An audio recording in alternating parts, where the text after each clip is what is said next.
Neki burunғы saqaулардың mekemesi. Kешегіде біз сұрап атырғандар бар еді, сақаулардың мекемесі бар ма деп. Сақаулар жабылды қазір. Аяқ киім шығаратын фабрика болайын деп жатыр. Сырттарын отделка қылып. Мына баяғы екінші остановка. Ана жерде парикмахерскерлер болатын еді.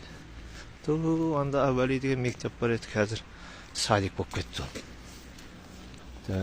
Мынау водоканал. Айласа ана жерде стеклянный магазин болатын еді. Мына почта. Кто помнит. Надан былай қарай кетсің, баняға барасың. Көне алада городской баня.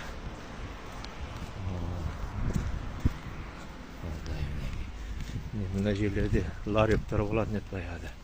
Гүлшер апа деген сатып тұратын еді заттарды. Бала кезімізде көп жүретін едік.